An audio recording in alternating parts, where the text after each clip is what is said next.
एक जंगल में बहुत बड़ी नदी बहती थी। वो एक बहुत बढ़िया पिकनिक स्पॉट था। वहाँ दुनिया भर से लोग और टूरिस्ट आते थे। वहाँ कई किस्म की गाड़ियाँ थी। कुछ लोग घोड़े पर भी सवारी करते थे। वहाँ एक आउटडोर अम्यूजमेंट पार्क भी था।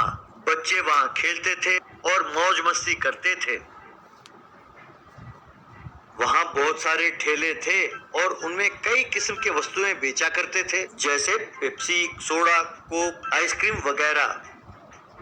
पुलिस वहाँ जब तब आती थी और विदेशी यात्रियों की तलाशी लेती थी कि कहीं वो नशीली पदार्थों का सेवन तो नहीं कर रहे।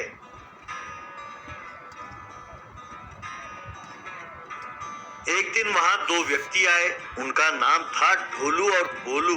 ढोलू: यार भोलू, हमने जो सोचा है उसके लिए ये जगह एकदम बढ़िया है। भाई तुमने बहुत बढ़िया जगह ढूंढा है यार। बोलू: अरे तूने मुझे समझ क्या रखा है? मैंने कहा था ना, यहाँ बहुत सारे फॉरेनर्स आते हैं। अपने धंधे के लिए यही सही जगह है। गोवा की तरह यहाँ पर भी बहुत सारे विदेशी आते रहते हैं। देख कितने सारे लोग हैं। तब ढोलू: हाँ ठीक है यार, चलो अपना काम शुरू करते हैं। पहले ये पता लगाते हैं कि ठेला किराए पर कहाँ मिलेगा। इस तरह उन्होंने एक ठेला किराए पर लिया। उस ठेले पर उन्होंने एक बोर्ड लगाया, जंगल जूस। पहले उस ठेले को धकेलते हुए वो उस ठेले के पास पहुँचे जहाँ पेप्सी बेचा जा रहा था। फिर ढोलू उस पेप्सी वाले से: भैया, अब मुझे कुछ पेप्सी के बोतल चाहिए। एक बोतल कितने का है? यूँ उसने जो बोतल दिए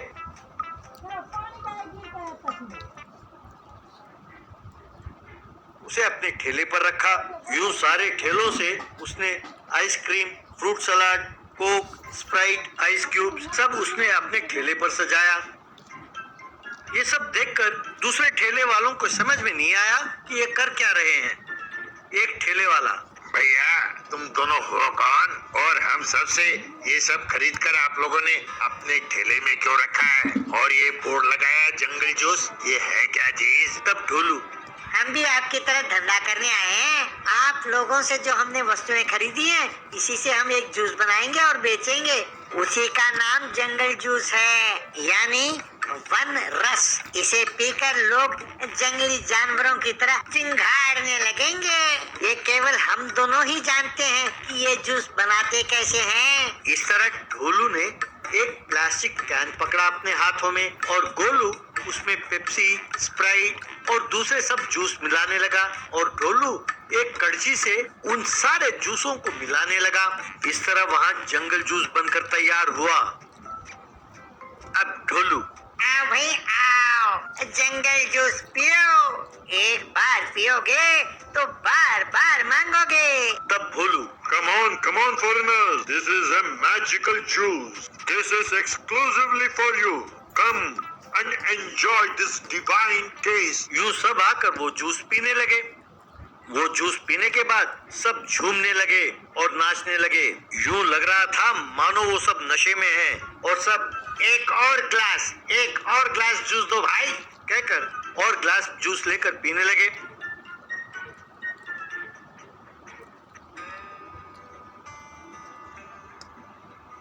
बाकी सब ठेले वालों के समझ में कुछ नहीं आया।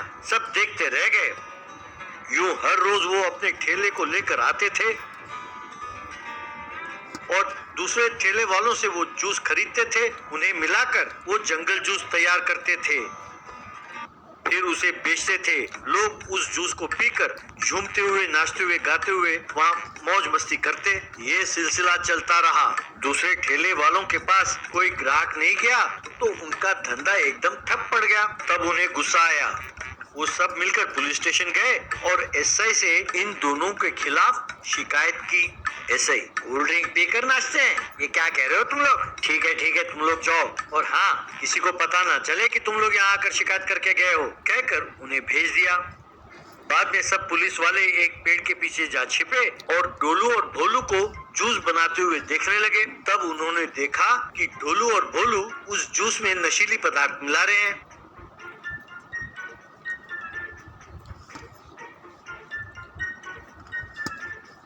एसए ने उन्हें पहचान लिया। वो अपने आप से: अरे कमबख्तो, तुम दोनों तो गोवा में नशीली धंधा करते थे वहाँ काम छोड़कर यहाँ आ गए। ठहरो, अभी तुम दोनों की खबर लेता हूँ। यूं कहकर पुलिस ने उन दोनों को घेरा, उन्हें खूब मारा, फिर जेल में डाल दिया।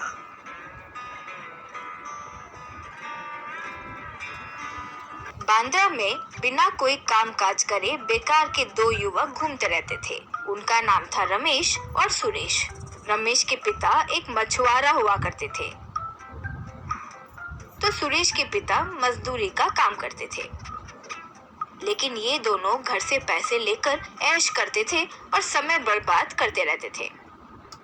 एक बार सुरेश, अरे बड़े बड़े करोड़पति वेकेशन के नाम पर विदेश वगैरह जाते रहते हैं।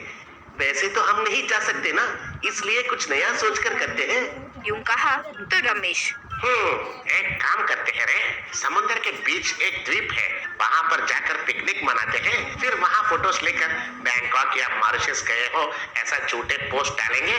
क्या कहते हो? उसके लिए मेरा पिताजी का नाव भी तैयार है। यूं कहा। इस तरह दोनों कैंपिंग इक्विपमेंट लेकर नाव में निकल गए। उस द्वीप में जाकर वहां सेल्फी लेने लगे। उन्हें फोन में अपलोड करते वक्त कुछ आदिवासी उन्हें बांध से घेर लिए। दोनों डर गए। वे जिंगो जिंगो जिंगो जिंगो जिंगो जिंगो यूं पुकार रहे थे। उन दोनों को एक लकड़ी पर बांधकर उठाकर ले जा रहे थे। तब रमेश, अरे ये लोग कहाँ लेके जा रहे हैं? इनकी भाषा भी कुछ समझ में नहीं आ रहा है। कहीं हम चलेंगे तो पैर दर्द होगा सोचकर इतना इज्जत देकर लेके जा रहे हैं क्या? यूं कहा सुरेश। इतना अच्छा आशा भी मत रखो, क्या करेंगे क्या नहीं आगे ही पता चलेगा। यूं कहा। वे एक जगह पर ले जाकर उनके नायक को उनके बारे में बताए तो वो यूं कहा तो रमेश, क्या है रे वो? हमारा स्वागत कर रहे हैं क्या? यूं कहा। तब उन दोनों को गर्म पानी के घड़ों में खड़े करवाया। तब रमेश, अरे मैंने कहा ना, अतिथि का सम्मान कर रहे हैं, हमें स्नान करवाना है सोचकर ऐसा गर्म पानी में डाले हैं। यूं कहा तो सुरेश, तेरा मुंह रे, वे हमें पकाकर